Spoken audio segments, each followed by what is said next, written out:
Ang unang Kronika chapter 22 verse 13 ay nagbibigay ng isang mahalagang aral para sa mga naglilingkod sa Diyos ngayon.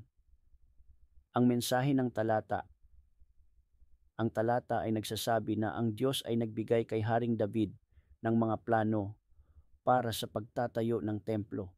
Ngunit sinabi niyang hindi siya ang magtatayo nito. Ang Diyos ay nagsabi na ang kanyang anak si Solomon ang siyang magtatayo ng templo. Ang aral na ito ay nagpapaalala sa atin na hindi tayo dapat mag-alala sa mga bagay na nasa labas ng ating kontrol. Ang Diyos ang may hawak ng ating kinabukasan at ang ating mga plano ay maaaring magbago ayon sa kanyang kalooban. At ito ang paglalapat sa panahon ngayon. Ang aral na ito ay may kaugnayan sa mga naglilingkod sa Diyos ngayon sapagkat una, maraming tao ang nagsusumikap na magtayo ng mga templo, sekta o mga organisasyon para sa Diyos. Many people strive to build temples, sects, or organizations for God. Ngunit dapat nating tandaan na ang Diyos ang may hawak ng ating mga plano at hindi tayo dapat mag-alala sa mga bagay na nasa labas ng ating kontrol dahil Diyos na ang nakakaalam. Pangalawa, ang Diyos ay may sariling plano para sa ating buhay. God has His own plan for our lives. Dapat tayong magtiwala sa kanyang plano at magtrabaho, kumilos, o gumawa ayon sa kanyang kalooban.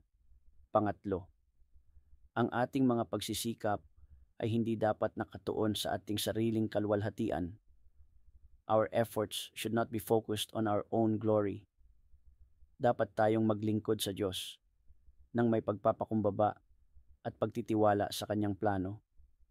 Sa aking pag-iisip, sa madaling salita, ang aral na ito ay nagtuturo sa atin na una, magtiwala sa plano ng Diyos at magtrabaho sa kanyang kalooban.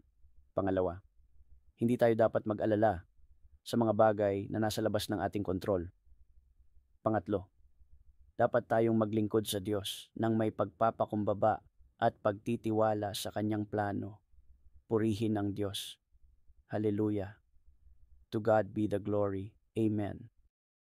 Thanks God nawa nagustuhan nyo ang aking video. Sa ngayon lang po nakapanood ng aking video ay follow nyo po ako sa YouTube channel. Please subscribe sa @Brokris channel at follow sa aking reels sa Brokris Montad Raya at like, subscribe, share, and comment. Thanks for watching and listening. God bless you. The Word of God is a guide in daily life.